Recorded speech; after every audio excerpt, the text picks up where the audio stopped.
Hi అండి. ఈరోజు సింపుల్‌గా బీరకాయ కర్రీ ఎలా చేయాలో చూద్దాం రండి.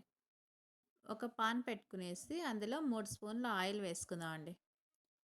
ఆయిల్ హీట్ ఎక్కిన తర్వాత పోపు దినుసులు వేసుకుందాం అండి. ఆవాలు, జీలకర్ర, ఉద్దిబ్యాళ్ళు, కందిబ్యాళ్ళు అండి. ఇవన్నీ బాగా బ్రౌన్ కలర్ వచ్చేదాకా ఫ్రై చేసుకునేసి అందులో సన్నగా కట్ చేసి పెట్టుకున్న ఆనియన్, కరివేపాకు వేసుకుందాం అండి. ఇలా ఆనియన్, కరివేపాకు వేసుకొని ఒకసారి అన్నీ బాగా ఫ్రై చేసుకుందాం అండి.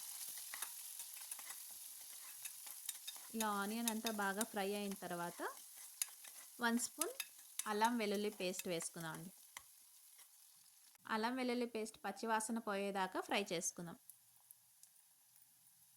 ఇలా అంతా బాగా ఒకసారి ఫ్రై చేసుకున్న తర్వాత మనం సన్నగా కట్ చేసి పెట్టుకున్న బీరకాయ వేసుకుందాం అండి. నేనైతే ఒక బీరకాయ తీసుకున్నాను, పెద్ద సైజుది. ఆ బీరకాయ సన్నగా కట్ చేసి పెట్టుకుని వేసుకున్నాను అండి. నేను పైన తొక్క అంతా తీసేసి కట్ చేసుకున్నానండి. పైన తొక్క కూడా మనం చట్నీ చేసుకోవచ్చండి, అది కూడా ఏం వేస్ట్ అవ్వదు. ఇలా అన్నీ వేసుకొని ఒకసారి అంతా బాగా ఫ్రై చేసుకుందాం అండి. ఇప్పుడు ఒక హాఫ్ స్పూన్ పసుపు, రుచికి సరిపడా సాల్ట్, ధనియా powder 1 spoon, chilli powder 1 spoon, జీరా పౌడర్ అండి, జీలకర్ర పొడి ఒక హాఫ్ స్పూన్.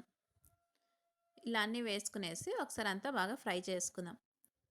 ఇలా అంతా ఒకసారి బాగా ఫ్రై చేసుకునేసి మూత పెట్టి ఒక 5 నిమిషాలు ఉడికిద్దామండి. ఇది ఉడికేలోగా మనం వేయించుకున్న పల్లీలు ఉంటాయి కదా, వేయించుకున్న పల్లీలు తీసుకొని మిక్సీ కట్టుకొని పౌడర్ చేసుకుందాం. చూడండి, ఇలా పౌడర్ రెడీ అయింది కదా. ఇప్పుడు బీరకాయ ఉడికిందేమో చూద్దాం రండి. 5 నిమిషాలు అయింది కదా, ఒకసారి అంతా బాగా కలిపెట్టుకునేసి ఇంకో 2 నిమిషాలు మూత పెట్టి ఉడికిద్దామండి. చూడండి, ఆయిల్ అంతా బాగా వచ్చింది కదా. ఇప్పుడు బీరకాయ రెడీ అయినట్టే అండి. ఇప్పుడు ఇందాక మనం మిక్సీ పట్టుకున్నాం కదా పల్లీల పౌడర్, అది 1½ స్పూన్ వేసుకుందామండి. ఇలా వేసుకునేసి ఒకసారి అంతా బాగా కలుపుకుందామండి. చూడండి, ఇలా సింపుల్‌గానే బీరకాయ కర్రీ అయితే చేసుకోవచ్చండి. చాలా బాగుంటుందండి టేస్ట్ కూడా.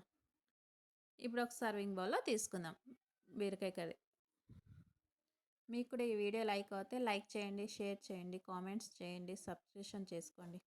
Thank you.